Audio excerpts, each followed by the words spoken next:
negam, aboko na wita negam. Bigon na aboko na wita may kaminaka.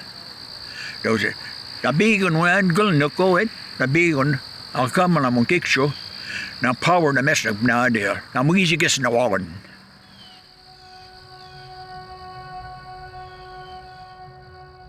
Virginia Sue, and to sa Eskipesimk na April 2nd, 1967. Virginia Sue Pictou Noyes. I always have difficulty with adding her married last name because, in my opinion, her partner or spouse was the abuser. Now, Virginia Sue, William composite na kana barney with that. William composite, we all sit down and imagine. Gadwa. Manak mig with them, negway na 1993. May gisko, mugi one daso. Do you up a modem nigga said bar and grill Bangor, nakanamab nick, now to just start with na there. There was a argument that happened and she went to go leave. As she got approached the door, her husband ran up behind her and drop-kicked her out of the door. Man was him goes now. His neighbor man he's they could get this nagamunji. And he pounced on top of her. She flipped over. He put his knees down on her shoulders and he proceeded to beat her with his fists. Her brother-in-law came out. My sister, who was probably 5'3", maybe 120 pounds, each one of them were close to 6 feet and 200 pounds, and they dragged her to the back alley, and then they pinned her down again and kneeled down and beat her about the head. Emergency services was contacted, an ambulance showed up, and they took her to the hospital to assess her. She was in the process of being assessed when there was a gunshot victim that had been called into the emergency room. And they were taking care of the individual who needed the medical assistance. Then she disappeared. Simply just disappeared. That's where the story almost begins and ends at the same time. Ends in regards to official documents and begins the pain and trauma that happened to family members and friends when something like this happens. We did what we knew what we could do, and we did flyers. We talked to everyone we could. We hired private investigators down the road. You'll grasp to any hope that this may be the lead. But then there is an even deeper devastation when that lead doesn't pan out, which unfortunately happened with our family. We just got lower and lower and lower as a family. We always prayed that, we would find her alive, but then after decades, you realize that that's not going to happen. Na model which maka muni na musim gos naktel web nega. Nega mugisi ko mo, aptik chain mo, nebab na. Do you watch color mom gave to? My dad was at that time a person who was bitter, very, very, very bitter, very angry because of what he experienced. My father and mother were both survivors of residential school. And so there was a lot of trauma that happened because of that.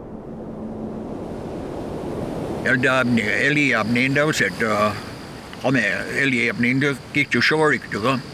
I'd like to be nadir, Elisamas Yabdak. Guess Adeline Pime nadir. Ba wisko na go do iga boy or negum na kusisk no good day na there with negma nemotas Cái mình đâu thấy được đó rồi. Mà không biết but goodbye dummy. Wait no goodbye da đâu sẽ linh language mình đâu. Na dat tega nemultas. How do we deal with this? As a family, we decided to do something unique. We started communicating. We started talking to each other. We started seeking out traditional healers. And we had talking circles and sweats and men's talking circles and women's talking circles. And we would sit there and think about our thoughts or feelings, or what do we want to accomplish that day or that week. In turn, we all went up to the sacred fire, placed our tobacco, and said our prayer. So I'd always go up and say prayer for my family and prayer for my missing sister, you know. But my dad never really participated. He was always in the background kind of looking. Not when I go to chet negam. Dali feel Scotia la det gamla. Dali feel could I get work at academia go away. Na medway negway.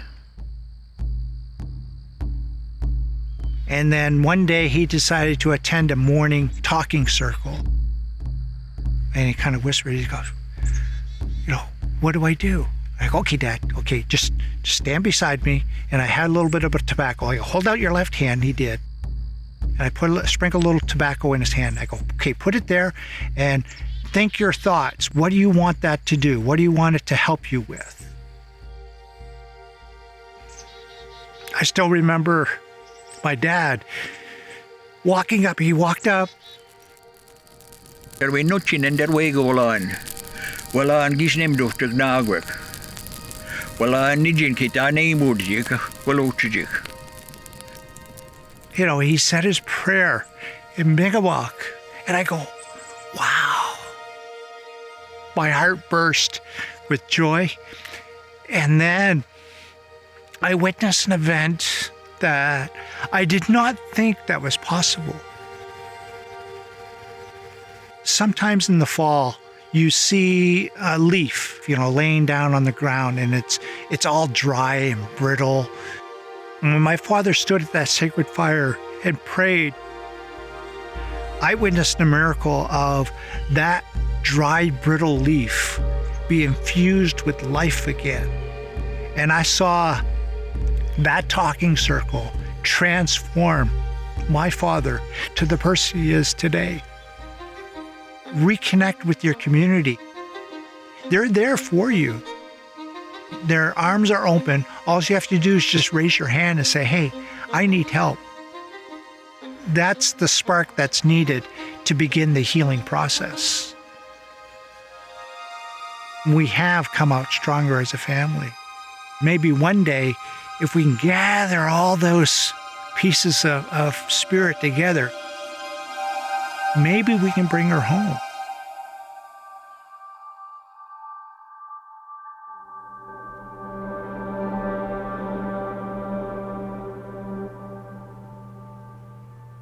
I was a baby when my mother was murdered. So that happened in April of 1973. That's how my journey began because of what happened to her. I actually don't have any memories of her. The majority of the pictures of her burnt in a house fire. She's almost like a fictitious person.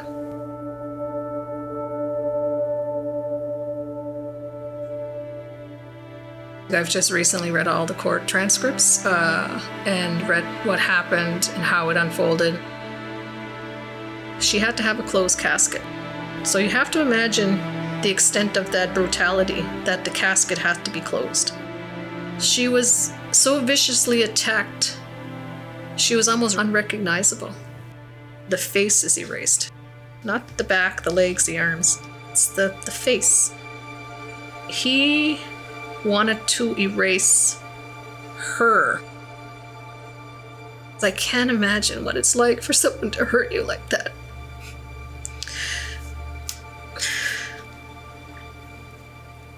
The brutality of it. No one should die that way. Ever.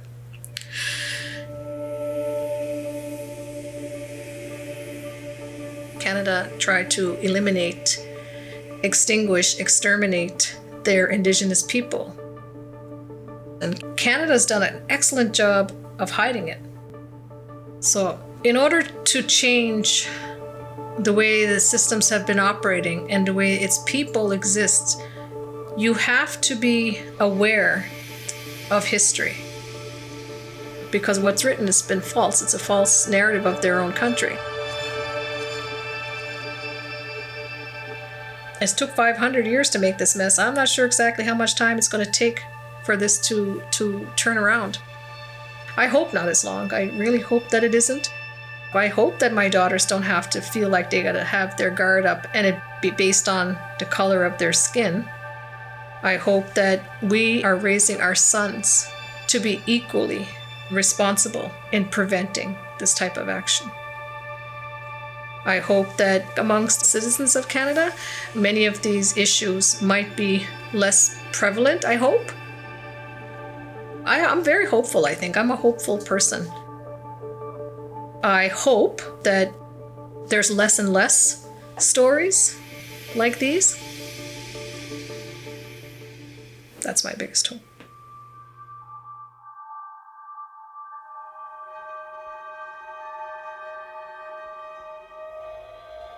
The morning of October 24, 2018 will forever be etched in my memories.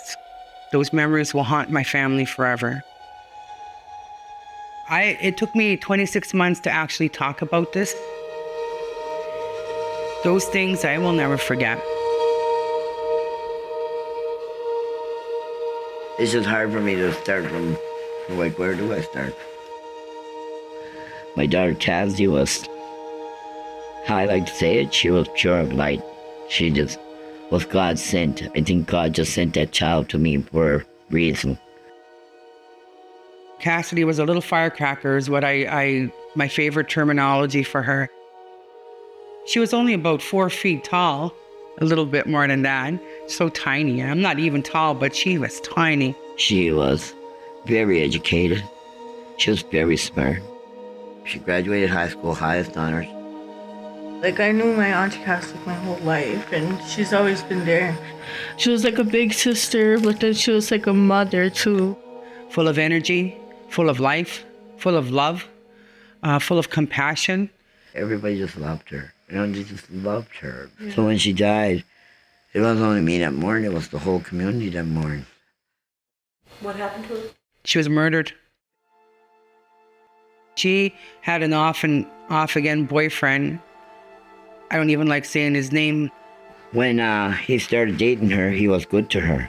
But then it started getting dark and darker and darker. Finally, I was hearing the fighting. And he was abusive. And then she came home and she told me, Mom, I'm pregnant. And I was, wow, you're pregnant? Like, wow, that's great. Oh, I was so happy that she's going to have a baby. Her pregnancy, oh my goodness. It was exciting to find out that she was expecting twins. Twins that were born a little early, but healthy and strong. They thrived. They were so well taken care of by their mommy. I fell in love with them, like twin girls and everything. So I would try to go there and help her out, like, a lot. One night I heard her. He was beating her really bad, and I heard the babies. I heard the babies crying. I said, I'm calling the cops. And he said, I'll leave. He's going like that.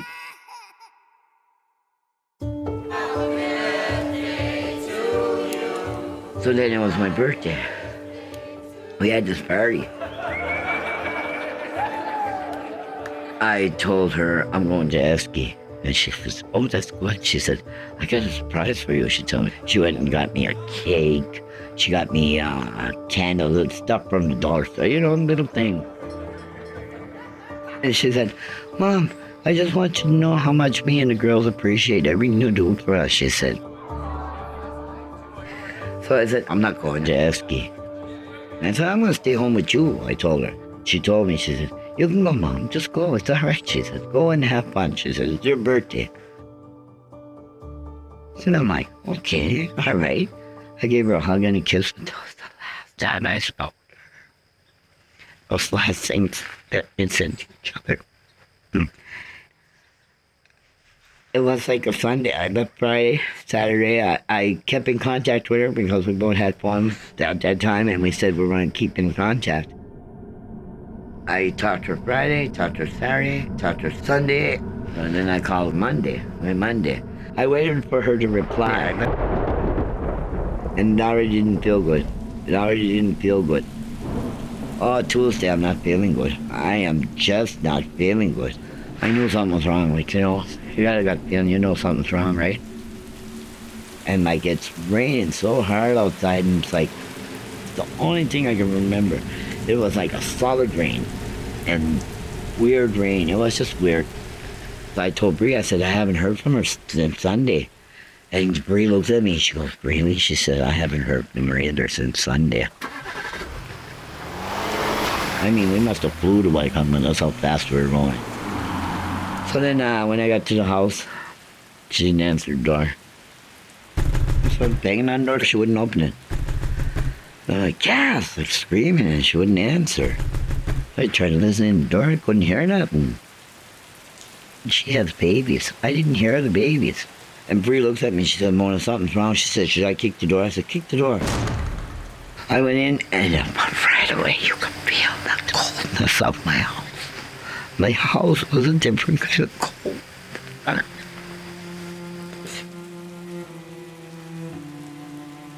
Anyway, I heard Bree walking down, Mona! But just by the way she screamed, I didn't even want to look, but I knew I had to see it, and I seen her.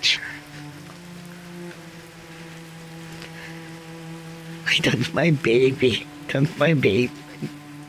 We were so close. And I turned around. Oh my gosh, it's babies. And I was sitting over there as a band counselor, and we got called out into the hallway, and former Chief Rod Gugu said, you guys should get over to Mona's, there's something going on. He said, I believe somebody passed away. It was pouring down rain. It was like an unnatural rain. And I drove over to Mona's, and I parked on the side, and I was coming up the old house there by the ramp, and Mona, her mom, Cassidy's mom, come running down, and she grabbed me by the shoulder. She said, Annie, she's dead. He murdered her. He finally did it. He murdered her. She was screaming. She was howling in pain.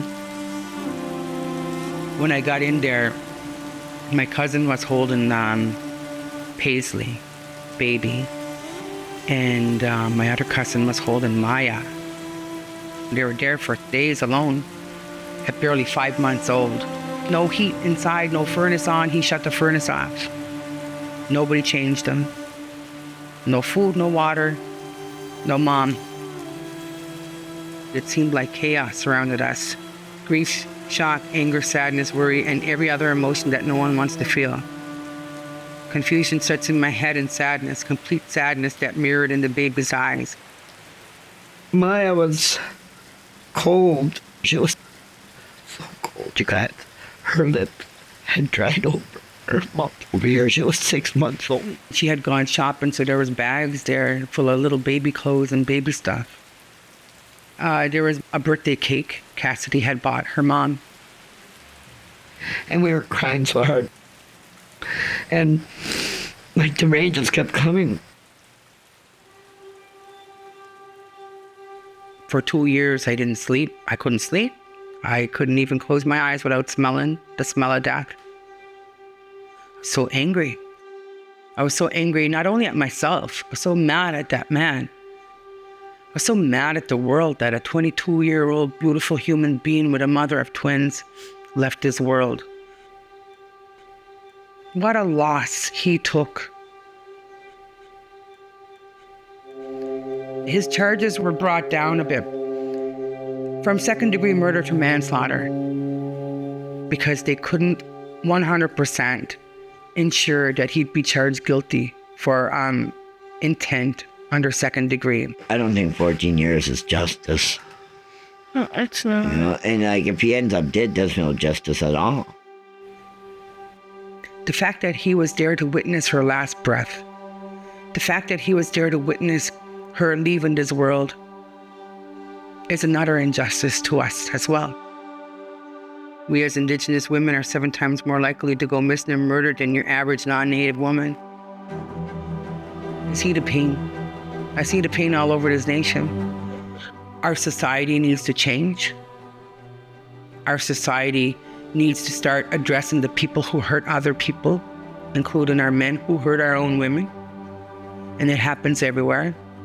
Aboriginal women make up 4% of the total female population in Canada. Aboriginal women also make up 16% of missing and murdered women in Canada. When did this become normal? It's because people think that if they murder us, that they're gonna get away with it, and God damn it, they are. They're getting away with it still. What I want Cassidy's killer to know is that we are strong. We are stronger than you will ever be. My work in advocacy stepped up, and I threw my heart and soul into this role. I was on a mission. We had a march for Cassidy along the Kensal Causeway. My family went to the legislature in Nova Scotia. We had a bill passed under the provincial legislation that all Mi'kmaq women will be treated with equality. We fought hard for her, and along our journey, we never once left anybody out. We fought for all our MMIWG men, women, and boys too. And I made a promise to Cassidy. The world will never forget you, Dust. How are they doing? The girls. They're doing good. They're in school. They're 4 years old. They're 4 so years smart. old. They talk so They're both much. left-handers. They're the most beautiful children ever faced on The earth. smartest. I mean, they're so beautiful, like their mom. I'm not a robot. No, I'm not. I'm not. I have feelings like you and me. But I'm going to tell you one thing that helps me. It's the love I have. I have plenty of love, Jerry. I have grandchildren. I have children. I have nieces. I have nephews. I have brothers. I have sisters. And we all stick together as a family. But right now, everybody is so happy and everybody is so positive. That's what Cassidy would have wanted. That's all Cassidy would have wanted, was everybody to be happy and positive, you know. How I like to see Cassidy now is she's leading the cause. She's leading everybody's words and everybody's hearts. That's how I'd like to see her. She's just as strong up there as she was down here.